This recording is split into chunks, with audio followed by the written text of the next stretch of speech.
Good Sunday, everybody. I spoke with Pastor Jason and let him know that I'm going to be speaking about the piece I'm going to play for you guys today. It's called the Chapelle of William Tell. And this is the famous William Tell that Rossini wrote his overture to. And though it's about the same story, the conception by Liszt is quite different. It's much more religious. And it's not so much about the story of William Tell, which I want to share with you, but about the feelings and the reflection upon seeing this chapel, which essentially is in the middle of nowhere. It's on the side of a river outside of Lake Lucerne. And this is the story of William Tell and about this piece. So the time period is the 1300s. And Switzerland is seen as a territory to be conquered by the current nations of Europe. And the country that wants to take over is Austria. So they send a person over there, he's called a vote. His name is Albrecht Wessler, and he's sent over there to rule this country now, Switzerland. You can obviously tell Switzerland is its own country now, but hundreds of years ago, people were fighting over this country. And so they sent a guy over there. His name is Wessler. And in Switzerland, there's a man, and he's known as a marksman for his skill with a bow. And not only that, he's known for his characters as being a gentleman. So not only does he have the skill of shooting very well, he has the skill of charisma, of being around nobles and elites. And so everybody knows who he is.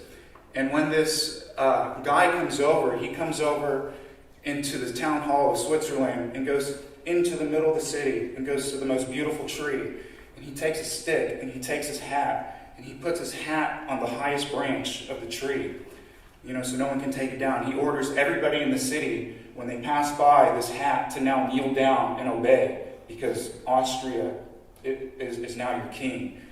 And everybody just falls in line and does it. This is kind of the moral of the story.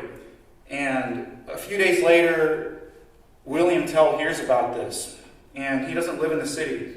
He travels with his son, whose name is Walter, to go see this hat. And obviously, when he comes to this tree, he doesn't kneel. And Wessler hears about this and instantly has him captured by the police, taken into custody. And he's well aware of his skill as a legendary marksman already. So he's very angry that he's been disrespected by him, but also he wants to meet this man whose skill is already legendary. He's still alive.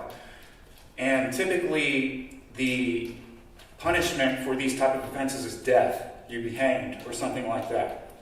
And Wessler offers him a truce of some sort, where he says, if you can shoot this apple off your son's head, I'll spare your life. And so, for the first and only time, really, he agrees to this agreement, and he shoots the apple straight off his son's head, right down the middle. It was nothing for him. He probably could have done it with his eyes closed.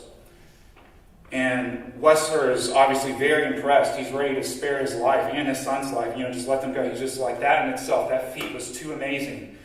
And he asked him after he made this shot, he said, why did you have another bow in your hand? He thought maybe it was part of his technique. He said, if I missed my son, I was going to kill you. And after he said that, Wessler got infuriated again. And he had William Tell locked up and shackled instantly and put onto a boat. So he's on a boat for a few days, or so. We don't know how long. All we know is that this boat is headed towards Lake Lucerne, so that he's going to be drowned to death. And what happens is there's a storm while they're traveling up this river, and this is the storm that happens in Rossini's opera as well. He's down and he's shackled below the deck, and all the men are leaderless, essentially, and they're panicking, and Whistler has no control over these men who aren't even his own blood, you know? And so he reluctantly allows William Tell to be unshackled so that he can rescue the boat. And immediately, William Tell jumps off the boat, and he gets free. And of course, Whistler's furious again. He gets off on a little ferry boat and goes to shore.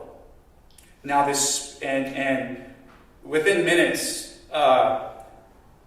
William Tell takes that second bow, and there's a road, just a small trail. It's not even a road. Now it's completely different, but back then it was just a walking trail.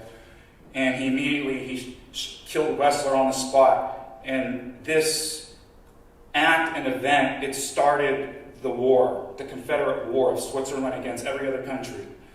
And this spot where he jumped off the boat is where the chapel is built. And that's why it's like in the middle of nowhere.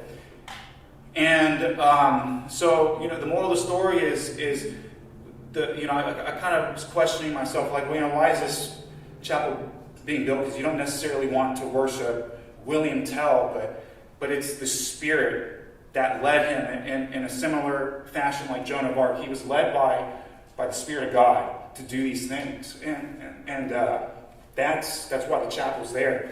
So the Liszt piece, I know this is long, but I want to explain it because now you'll understand what the piece is about. He was traveling, and he lived in Paris all the way up until 1847. This is the very first thing he saw on his travels was this chapel. It was the very first thing he wanted to see. This was the very first piece out of this book. And again, you have to imagine that you're walking in the middle of nowhere for maybe a few hours, and then out of nowhere, this beautiful chapel in the middle of two mountains appears. This is one of the most beautiful chapels. You've got to look pictures up. I'm sorry, I don't have a picture of it. So this is his reflection upon it. And then it's like you kind of hear the storm. He kind of gives you the picture, the story of the storm. But then he comes back and also gives a reflection, like a benediction, again, of the thoughts upon seeing this spot, where this chapel is built. And also during the storm, you're going to hear an echo, and it shows up throughout the piece, an echo, or the use of two. And this has to do with his second bow. So during the storm part, you're going to hear echoes, and that's the foreboding that I'm going to kill you with the second arrow that I failed to kill you with earlier. And the piece is, it starts with a prayer and it ends with a prayer. Okay? Thank you.